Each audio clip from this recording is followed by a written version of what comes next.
বাংলা দখল বিজেপির ডাবল ইঞ্জিনের সরকার পশ্চিমবঙ্গের মুখ্যমন্ত্রী শুভেন্দু অধিকারীকে শুভেচ্ছা জানিয়েছেন অনেকেই।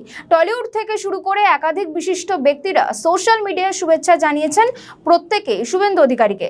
পাশাপাশি তৃণমূলের তরফ থেকেও একাধিক জন শুভেন্দু অধিকারীকে সোশ্যাল মিডিয়ায় শুভেচ্ছা জানিয়েছেন এপার বাংলার পাশাপাশি ওপার বাংলার নেত্রী শেখ হাসিনা দেশ ছেড়ে ভারত চলে আসার পর বাংলায় শেষ সময় বিরোধী দলনেতা শুভেন্দু অধিকারী বলেছিলেন শেখ হাসিনা বৈধ প্রধানমন্ত্রী, তাকে অন্যায়ভাবে পদচ্যুত করা হয়েছে, তিনি প্রধানমন্ত্রী হিসেবেই বাংলাদেশে ফিরবেন।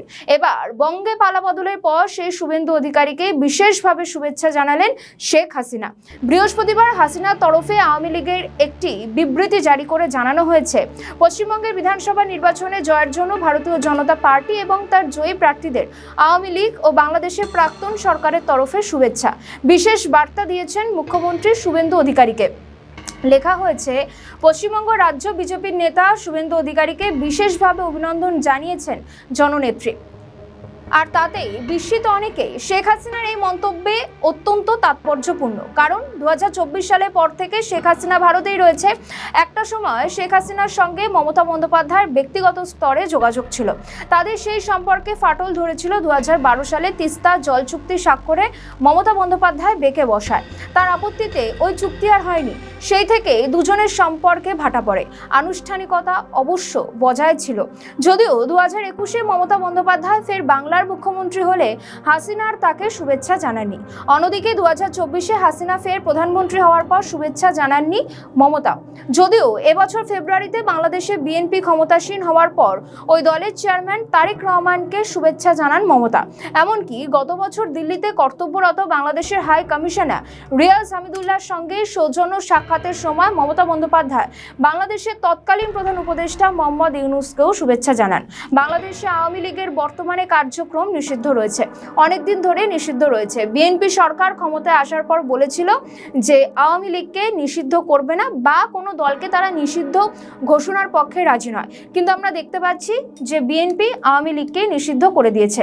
অন্যদিকে বিএনপি সহ বাকি দলগুলি এখনো পর্যন্ত আনুষ্ঠানিকভাবে বিজেপিকে বঙ্গ বিজয় নিয়ে শুভেচ্ছা জানায়নি, বরং এনসিপির মতো কয়েকটি দল বিজেপির বিজয়ে উদ্বেগ প্রকাশের পাশাপাশি পশ্চিমবঙ্গে উগ্রবাদী শক্তির উত্থান হয়েছে বলে মন্তব্য করেছে। গত মাসে বাংলাদেশের বিদেশ মন্ত্রী খলিলুর রহমান দিল্লি সফরে এসেছিলেন। তার সফর সঙ্গী ছিলেন প্রধানমন্ত্রী তারেক রহমানের বিদেশ বিষয়ক উপদেষ্টা হুমায়ুন, তিনি বিএনপির যুগ্ম সাধারণ সম্পাদক। বিএনপির চেয়ারম্যান হিসেবে তারেক রহমান তার হাত দিয়ে নীতিন নবীনকে শুভেচ্ছা বার্তা পাঠান এবং বাংলাদেশ সফরের আমন্ত্রণ জানান।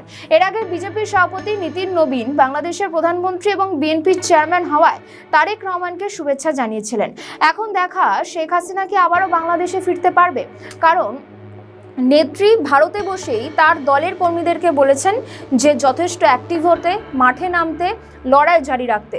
এবং কিছুদিন আগেও জল্পনা চলছিল যে শেখ হাসিনা খুব দ্রুত বাংলাদেশে ফিরবে, কিন্তু আমরা দেখতে পেলাম শেখ হাসিনা দ্রুত বাংলাদেশে ফেরেনি, বরং যে জল্পনা চলছে সেই জল্পনা বরঞ্চ আরও সেটা বড় হয়েছে। এখন প্রশ্ন যে এই যে বঙ্গ বিজেপি জয় করেছে এবং শুভেন্দু অধিকারী মুখ্যমন্ত্রী হয়েছেন, তাতে এর প্রভাব কি বাংলাদেশেও পড়বে? তাহলে কি এবার আওয়ামী লীগের ওপর থেকে নিষেধাজ্ঞা উঠে যাবে? কারণ শেখ হাসিনার সঙ্গে ভারতের সম্পর্ক অত্যন্ত ভালো, প্রধানমন্ত্রী নরেন্দ্র মোদীর সঙ্গে শেখ হাসিনার সম্পর্ক অত্যন্ত ভালো, মমতা বন্দ্যোপাধ্যায়ের সঙ্গে সম্পর্ক কিছুটা কয়েকদিনের জন্য খারাপের পর্যায়ে গেলেও কিন্তু সৌজন্যের রাজনীতি কিন্তু তৃণমূল নেত্রী এবং আওয়ামী লীগ নেত্রী দুজনেই দেখিয়েছে। এখন প্রশ্ন, তাহলে কি আওয়ামী লীগের ওপর থেকে নিষেধাজ্ঞা উঠে যাবে? বাংলাদেশ কি পাল্টে যাবে? আগামী দিনে নজর থাকবে সেদিকেই।